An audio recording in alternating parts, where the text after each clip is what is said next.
হাদিসটা খুব ভালো করে শোনেন। রাসূলুল্লাহ সাল্লাল্লাহু আলাইহি ওয়াসাল্লাম বলেছেন, যখন আমার উম্মত এই 15টা পাপে লিপ্ত হবে, এই 15টা পাপে লিপ্ত হবে, তখন তাদের উপর আল্লাহর পক্ষ থেকে আযাব এবং গজব আসতে শুরু করবে। হাদিস আসলে অনেক আছে, কিন্তু সবগুলো বলার সময় থাকবে না, আমি মূল কয়েকটা বলছি, এগুলোর মধ্যে সব পড়ে যাবে ইনশাআল্লাহ। যখন আমার উম্মত এই 15টা কাজ করবে, তখন তাদের উপর আল্লাহর পক্ষ থেকে আযাব এবং গজব অবধারিত আসবে।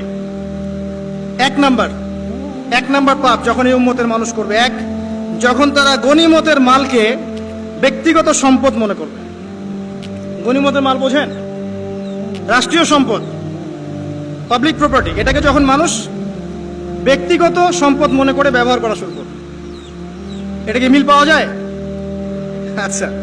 2 নাম্বার, যখন কারো কাছে আমানত রাখা হবে, আমানত, এবং সে এটাকে ব্যক্তিগত সম্পদ মনে করবে। বুঝতে পারছেন? আমানত রেখেছে, এটা খেয়ানত না করাটাই কর্তব্য, কিন্তু এটাকে যখন ব্যক্তিগত সম্পদের মতো মানুষ ইউজ করবে, শেষ করে ফেলবে, নষ্ট করে ফেলবে, তখন আল্লাহর আযাব আসবে। 3, যখন মানুষ যাকাত আদায় করাটাকে জরিমানা মনে করবে, যাকাত দিতে চাইবে না, যাকাতটাকে জরিমানা মনে করবে। কি সমস্যা, কি বার্ডেন, যাকাত আবার দেওয়া লাগে কেন? আমরা তো ট্যাক্স দেই। যাকাতকে মানুষ জরিমানা মনে করবে। একটু চিন্তা করে দেখবেন যে বাংলাদেশে কত % মুসলিম নামাজ পড়ে আর কত % মুসলিম যাকাত দেয়। শুধু যাকাতের টাকাগুলো যদি আমরা একত্রিত করতে পারতাম, বড় বড় মেগা প্রজেক্ট করা সম্ভব ছিল, অনেক বড় বড় প্রজেক্ট করা সম্ভব ছিল, অনলি যাকাতের টাকা দিয়ে। আর যাকাতের টাকা এক বছরে শেষ হয়ে যায় না, পরের বছর আবার ঘুরে আসবে। ঠিক আছে, ইসলামিক ইকোনমিক্সের বেইজই হলো যাকাত। এটা নিয়ে আমরা ইনশাল্লাহ আরেকদিন কথা বলব। 4 নাম্বার, যখন স্বামী, সমাজের স্বামী যারা আছে, এরা স্ত্রীদের আঁচল ধরে থাকবে। বুঝতে পারছেন? স্বামী স্ত্রীর আঁচল ধরে থাকবে, মানে স্ত্রীর অনুগত, স্ত্রী যা বলবে তাই। আচ্ছা, গায়রত নাই, মানে স্বামী পুরুষত্বের গায়রত নাই।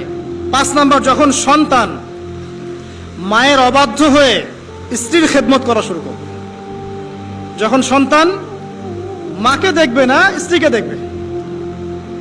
পাচ্ছেন মিল সমাজে?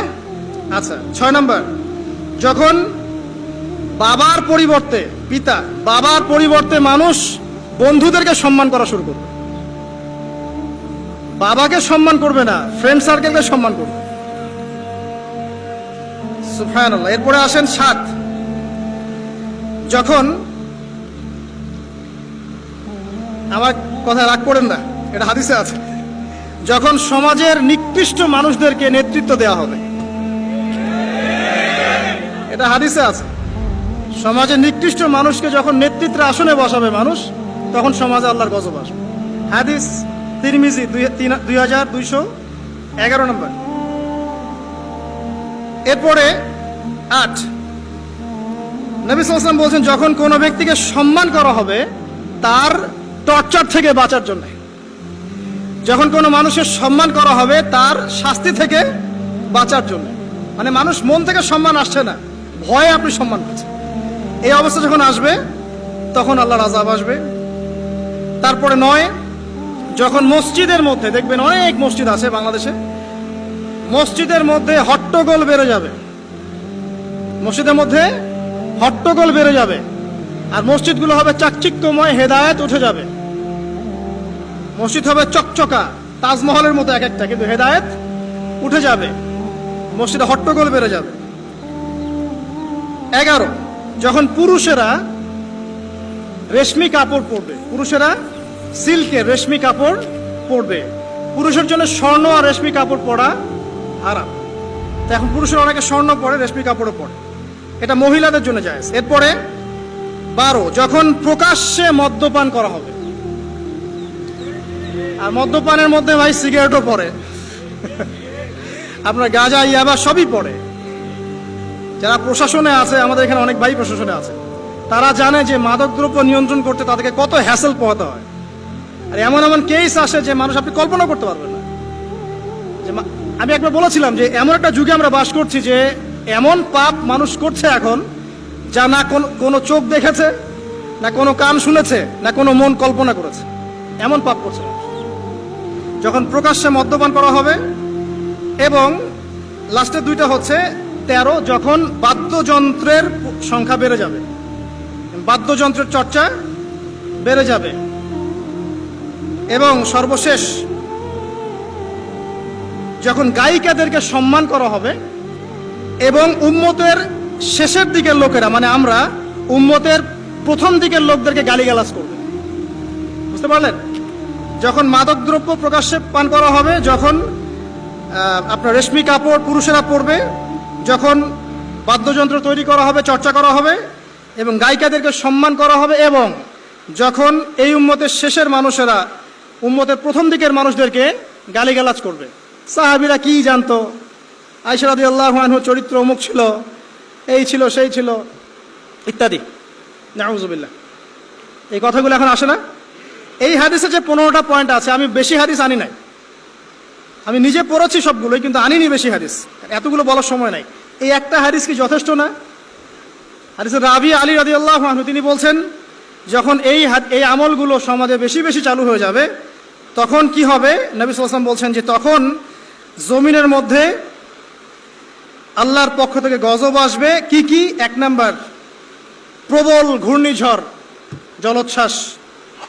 2, আগুনও বর্ষণ হতে পারে, হাদিসে আসছে। 3, ভূমিকম্প হবে বেশি বেশি। 4, মানুষের আকৃতি পরিবর্তন হয়ে যাবে, মানুষের আকৃতি পরিবর্তন হয়ে যাবে। এই হাদিসটা আমি আপনাদের জন্য এনেছিলাম। এরপরে আসেন, আরেকটা হাদিস আছে। এইটাতে যাওয়ার আগে আমি কোরআনের একটা আয়াতে যাচ্ছি, সূরা রুমের 41 নম্বর আয়াত। আল্লাহ পাক এই আয়াতে বলছেন আযাব নাজিল হওয়ার একটা কারণ, যাহারাল ফাসাদু ফিল বাররি ওয়াল বাহরি বিমা কাসাবাত আইদিন নাস, এটা একটা কারণ। জলে এবং স্থলে যত বিপর্যয় ছড়িয়ে পড়েছে, এগুলো মানুষের হাতের কামাই। তার মানে যত ফাসাদ ছড়াবে সবকিছু আল্লাহর পক্ষ থেকে নয়, এখানে মানুষেরও হাতের কামাই থাকবে। এখন আপনি দেখেন, পরিবেশ দূষণ করছে কারা? মানুষ।